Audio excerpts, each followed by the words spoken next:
the Art and Industry of Business and Living podcast, discussing conscious choices around business, money, life and living, and creating a greater future for you and the planet. Hi everyone, welcome to the Art and Industry of Business and Living. You're with Simone, Milasas, your host, and today I have one of my very favorite people in the world, and I'm so grateful that he was actually able to make it. So, Gary Douglas, woohoo! Welcome. Hello, everybody, and welcome to, and thanks for having me, my favorite person in the world, as you are one of my favorites. You're welcome. So, and what I asked Gary today, if we could talk about, is creation and money. So what I sneakily did this morning was in one of the Skype threads that we have with Access Consciousness, with all these people who are involved in many projects, I asked them, if you could ask Gary anything about creation and money, what would you ask? So I have a bunch of questions here that, cool, because some of them came up with some really cool questions. I was like, there are some smart people out there. Yeah. They're not all stupid. Yeah. Thank God. Okay, this show is being aired. Actually, it's the 26th. So 26th for me, it'll be Christmas Day in the US. Yeah. So happy holidays, Nobody everybody. Will listen to it then. They'll be getting it. So if you're listening to this, you're probably trying to get away from your family. Yes. You are smart move. Enough to exactly. get away from your family. And maybe you are actually happy then if you're listening to this. Yes. So with creation and money, yeah, it's like, how do you see creation and money like working together? Like, what does that look like for you? It's like, for me, what it is, true creation is choice. So if you choose something, you choose how you do it, you choose what you're going to do, you choose what you're going to buy, all that kind of stuff. So, how it works with money from my perspective is you make a choice, and then the money that is required, the universe starts to give it to you. It's like it starts to provide it. And it's like, it's weird because we all think we have to do something. You have to make a choice. Right, so you have to make a choice. Now I know that there's people out there listening. If they haven't heard of Access Consciousness, check it out, accessconsciousness.com. And when I first heard things like this, I'd be like, what? That's crazy. But I get that it's like, it's that energy of demanding of yourself and requesting of the universe of what it is that you would like to show up. And it's not a how, because going to the how is going to the judgment of it. So it's actually demanding what you would like to show up. Choosing something, because every single choice you make creates something different that can show up. So how many people do you see that are actually refusing to have money show up in their lives, Gary? Pretty much everybody. Way too many. Pretty much everybody. But they do it different ways. I mean, okay. It's like, I know a lady who has a ton of money, and she goes, I can't afford it. Now, it's like, it's not she can't afford it. It's not something she really wants. But if you say you can't afford it, then the universe goes, oh. And it goes, you don't want to be able to afford this, so it takes money away from you. And she keeps wondering why her money goes up and down like a horse skirt. Right. Because she doesn't realize that she's always going, oh, I can't afford it, as though that was true. It's not she can't afford it. It's not something she really desires. And you have to be willing to state what is, or money escapes you. So how do people start stating what money is? So it's like, okay, I'm going to have this, whatever it takes, whatever I have to do, whatever has to occur, I'm going to make this happen. And when you create that point of view, it's like then the universe starts showing money. Money comes to you in all kinds of ways. So let me ask you a question, because we're here in Australia at the moment. We're doing a Right Voice for You facilitators training with Gary and Mr. Christopher Hughes, and it's awesome. It's amazing. It's literally changed the way I will facilitate.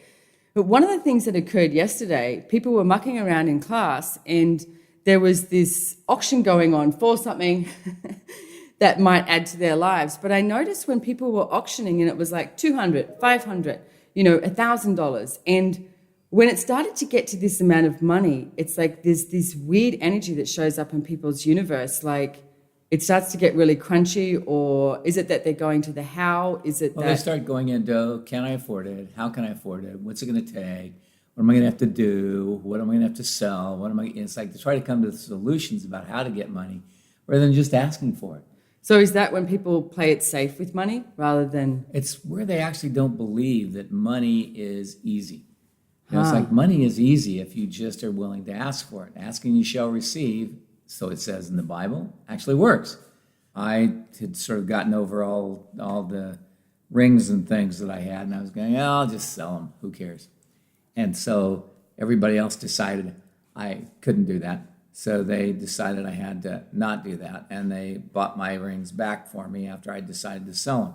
And I went, but I don't care, And it's like, and recently I saw a ring that somebody wanted to sell. It was so cool, and it belonged to Elvis. Nice. So I went, oh, if it belonged to Elvis, can you prove it belonged to Elvis? And what he has is a picture of Elvis wearing the ring. Cool. So are you getting that? So I'm getting that. Nice. But it's funny because, oh God, where am I going to get that money? Right. And somebody walked up to me and handed me $4,000. Right. I go, oh, what? Because it wasn't money I expected. Yeah. It wasn't money I anticipated. It wasn't money I knew was coming. It was just something that I got. And it's always amazing to me that these kind of things occur because it's like I got 10% of the money I needed in the first hour after asking, what's it going to take for this money to show up for me? I'm putting a buffer on the table so Gary stops thumping the table. I'm not. That's what my father used to do all the time when he talked. I can't help myself. Thump the table, so you can thump my arm now. It doesn't make a noise. It's no good. So what I want to sort of get clear on here with all the listeners, etc., is there's a demand that you make. You ask for something, and it's not going to the house. A request. And it's not how do I do this. It's okay. So what's it going to take for this money to show up in my life? And it's like, and I keep going, where do I get this money? Where do I get it? And then weird things happen. And it's like, and I don't know what creates the weird thing other than my request and other than my choice.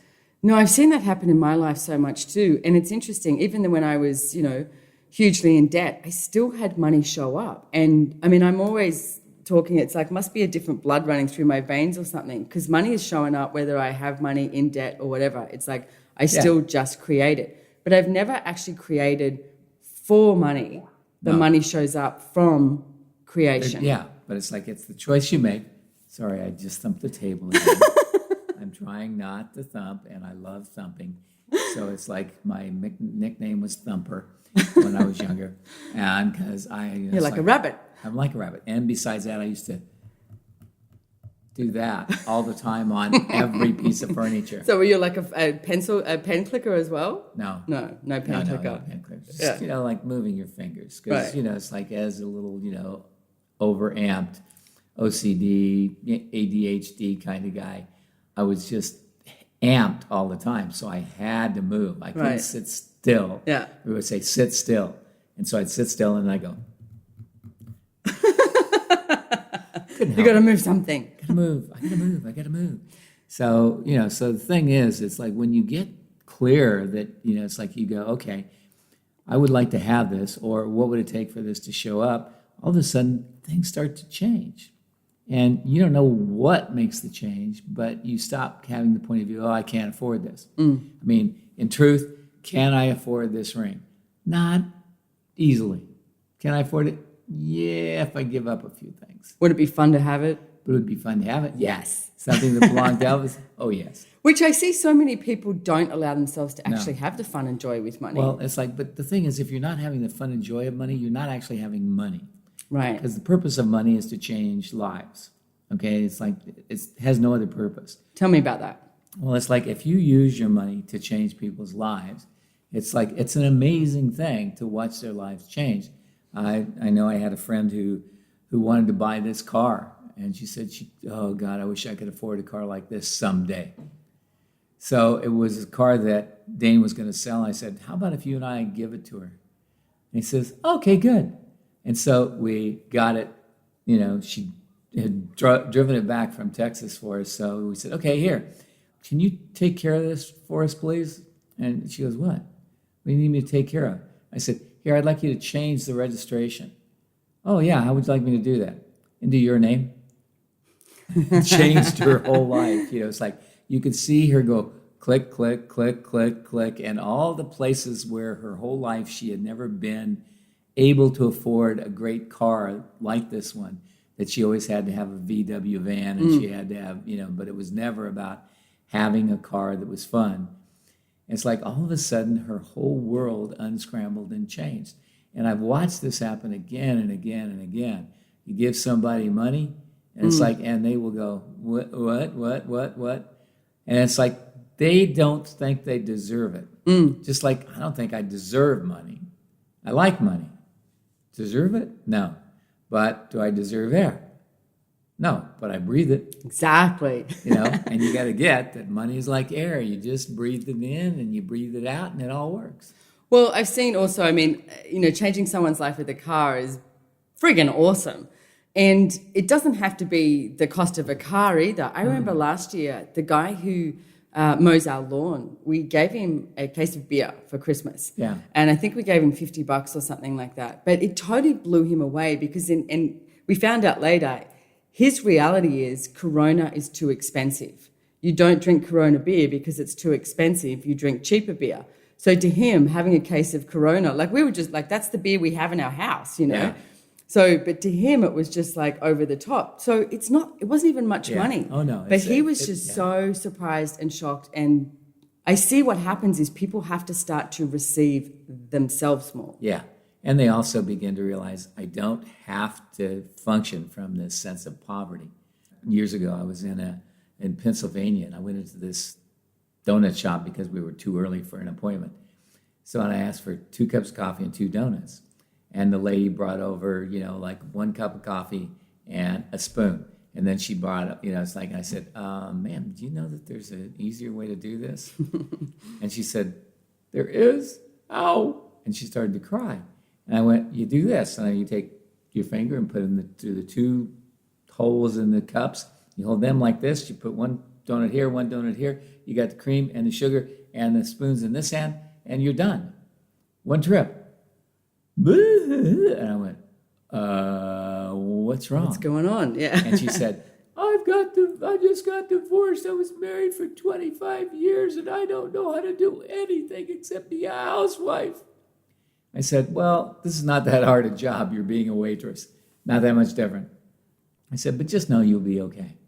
And when we left, I left her 100% tip. I mean, the bill was $6.79. Right. So I left her an extra $7. And she came running out, sir, you gave me too much money. And I said, no, I didn't. That's just to let you know everything's going to be fine in your life. And you could feel the energy of her expansion. Yeah. And it was like, oh my God. And that's like $6 or $7. Yeah. $7 can change somebody's life. Yeah. So whose life could you change this Christmas? Yeah. And it's like, what could you give somebody that would change their life? Yeah. What do you see the world could be like if people were willing to receive, have, and create? Well, it's like if we really got that the world is a generous place that really wants us to succeed and to have and to create. And it's like, and you got to kind of look around us. I mean, how many of us are suffering? Okay, we're not Bangladesh. Right, yeah. And if you can listen to this podcast, you're not from Bangladesh. So the thing about it is we live in a world of abundance, but what are we not allowing ourselves to have? And it's like we've got to have that place where we recognize that the world is an abundant place, and what are we going to ask for and thereby receive?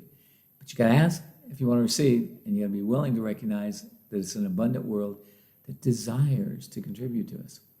Well, we were in the car yesterday, and you were talking to Brendan Watt, who's been on this podcast, my enjoyable other, and he was asking you questions when you don't allow other people's reality to impact yours. Yeah.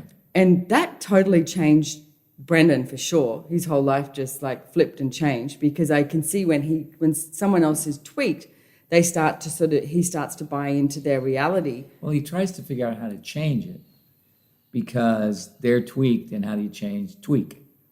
So is that what most people do with poverty and scarcity? It's like poverty, so many people are functioning from it. I have no money, Emotions, all that stuff. It's like they all go into, how do I tweak this so this person is not so damaged? And it's like, and the way that we try to tweak things that is really not in our best interest is we try to duplicate where they are, thinking we can figure the way out. And you don't want to duplicate where people are. You're looking and go, wow, interesting choice. Because it is a choice they made. What choice did they make that created that? You don't know. Only they know. Can you change it for them? No. Can they change it? Maybe, if they choose to. Right. Well, I always say, I mean, it's Christmas now, right? So it's like, what if you were the one person at the Christmas do, the family do, the work do, whatever it is, when everyone's bitching and moaning about money, that you're like, you know what, I'm doing great. I'm having so much fun. And it's like, what else is possible? Like functioning from that place of question and joy. Because that's when more starts to show up, is how I've seen it work. And by the way, Gary Douglas is the founder of Access Consciousness, so I am so happy that he's on here. So what is your perspective of creation that most people in this world are not aware of, Gary? Well, it's like what most people are not aware of is that there's a place for something for all of us, and there's a place in which all of us can create more. So what choice would I have to make to create more than I've ever had before? So creation's not limited? No. Creation is only limited by the points of view we take. Every point of view you take, it creates a limitation, keeps the limitation in place. Doesn't mean it's real, it just means it's there. Okay, do you have a tool or a question or a process or anything for No, for people who are listening to go, well, how do I access all that creation? So, what point of view am I using to create the limitation of what I'm choosing? And everything at that is times of God seeing me, Right, destroying, wrong, good and bad, uncreated. pot and pock, all nine, shorts, boys, and beyonds. And again, if you want to find out more about the Access Consciousness Clearing Statement, go to theclearingstatement.com. And our wonderful, wonderful friend, Dr. Dane here, gives a beautiful description of it. But just know it works. Okay, so I have a question here that I wanted to ask you from the lovely Saul, who works with us. And he said, if you had infinite sources of money, what would you choose to create? If you had infinite source of money, What would you choose to create? What would I choose to create? Yeah. Oh, well, there'd be a teacher's college for teaching people how to teach from an access point of view, where it's about empowering kids rather than teaching them. It would be there'd be a school, there would be hotels around the world that are unique. There would be possibilities for everybody, everywhere. And I would have every book we have in multiple languages, and I would be giving them away in prisons, which we actually do a lot.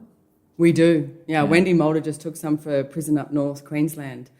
You know, it's funny, Gary, last night we were watching this movie called Gold with Matthew McConaughey in it. Yeah. And at the end, he ends up getting a check. Like no one knows that he's got the money, but it's 82 million. Wow. And I know Brandon said, God, can you imagine getting that check right now? And he said, if we could put, 60 million or something just into Access, and what was the wording he used? Something about just put it in there, invest in it. And he said it 3 times, and I said, what does that mean to you? What would we do with it?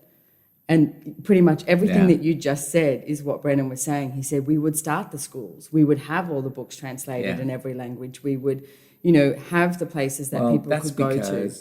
Because the real request for me, for a world in which there's more money and more for everybody, is a place that's more conscious. Yeah. And it's if people were choosing consciousness, they wouldn't be able to choose war. If they were choosing more conscious, they wouldn't choose violence. It's like if it was a place where people did things from a different point of view, then everything here can change. And I would like to see a world that's truly kind and caring and loving, not one in which I get mine and you get fucked. Well, it's interesting. One of the tools that I've been using a lot lately too is if there's when there's an energy of someone talking or someone doing something and it's like they're trying to prove something. Yeah. Well, if someone's trying to prove something, it's usually an agenda. That's the energy of they've got an agenda. They've got what you're talking about is sort of the me, or, how do I get what I want? Rather than knowing that there are infinite possibilities. There's, infinite possibilities available for everyone. If you even just start to function from that place of generosity of spirit, it's it's quite vulnerable. Going, all right, put all my walls down. And it's if I have generosity of spirit, this Christmas, and it's then what would I choose and what would I create? Yeah.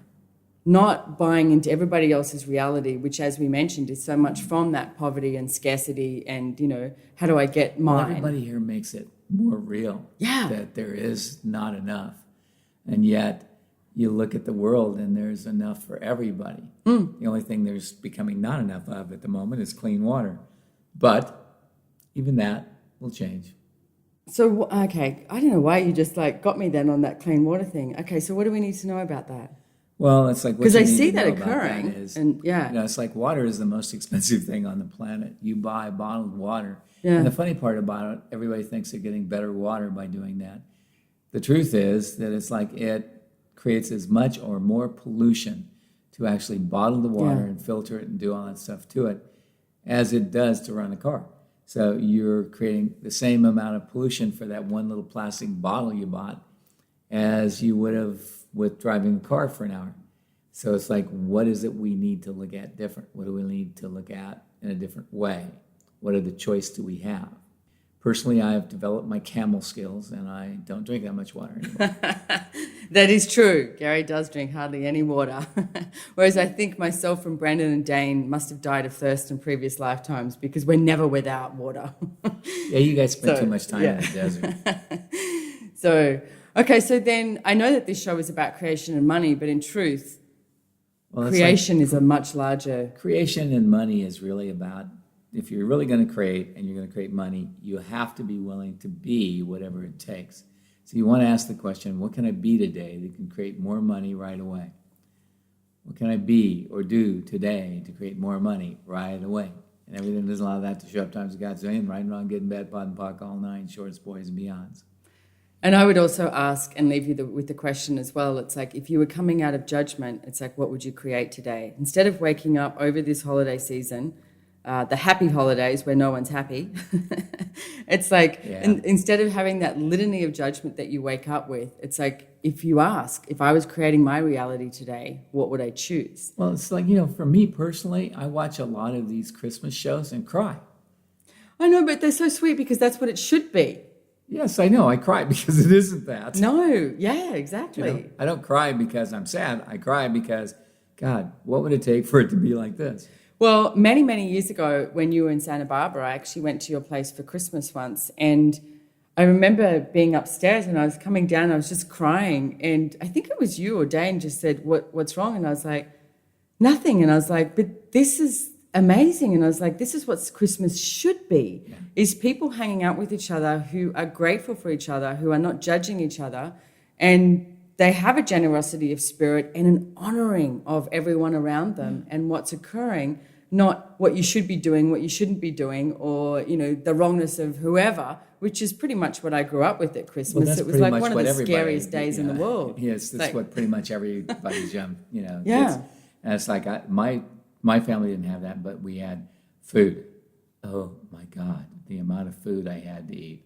Right. I'm not a big eater. Right. And I was never a big eater. But when my family had, it's like we would have to have turkey and ham and roast beef. And, we would have 15 people over and we'd have enough to feed 40. Yeah. And it's like, why? Yeah. And then we would eat leftovers for the rest of the week. It's true. And in Australia here, it's hot. It's very hot on Christmas Day. So it's like, it's lots of shrimps on the barbie, It's Put like the shrimp prawns. on the barbie, And we do usually have turkey or ham. We usually have one of those meats.